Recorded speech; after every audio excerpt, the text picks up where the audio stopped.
Yeah! Yan, paglagyan ng kutsara mo na eh. Tumutulo. Uy, syempre, kailangan may drain yan. Ala, laging tuyo. Kailangan walang drain yan. Magkano ito? 35 ito.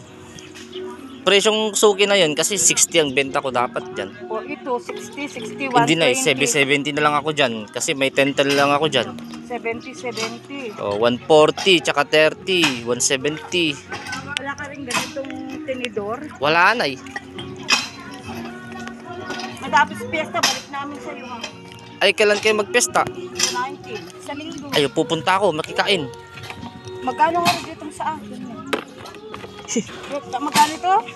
30, Bakit naman ang 140. dumi, oh? Ano, punasan mo lang yan ay. Ganyan talaga, nasa rolling. 30 ito? Oo.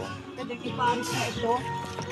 Ben, wala na akong pambariya. Parang amo mo na. Oo, meron ako doon. 70, tapos 110. 14, 21.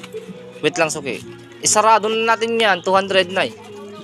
Ito? Oo, dalawang ganyan. Parang nagkakamera ka ah. Hindi na eh, vlog lang. Alam mo ko i-vlog. Ano naman yung tsura namin? Ano ba yan? Hindi, ang gaganda nga ninyo eh. Guard na nga namin. Ang gaganda nga ninyo. Eh, mga gusto kong bumili, yung madaling kausap, kaya, di ba nay? Hanggang 200 lang nandyan, nay. Dapat blinag mo pati yung ano, yung magbenta ako ng... Hindi naman basher yun. May basher akong customer, gano'n. Bawal yun, bawal. Ano, so, kukuha mo ng storage.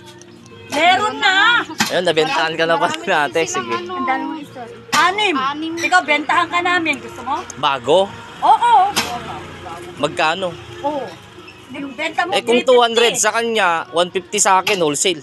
Oh, 150. Call mo. Hindi, kunin ko na lahat yun, ani. Hindi. Siyempre, isa lang yung family price. Ah, sige. Family price talaga. O, Sige. salita ng salita kayo. Ayan, o, nakatutok sa yung camera. Ay, no. Wag. Yoy. May order ako. Ay, Ano na? Grabe talaga. May basher talaga. May basher na customer. sinasabi ko lang naman kasi madodobli kami. Siyempre, Nag-order siyempre, na siyempre. ako Oo naman. sa Shopee. Okay. Sira na kasi. Magkano kay nanay? 200. Oo, ako may balik akong Okay. 30. May balik akong 30. Okay, salamat po. Tama-tama, may kutsara kami. Oo nga, nay. Pero wala, naririnig dyan. Hindi, wala. Okay lang yan. Okay, salamat po.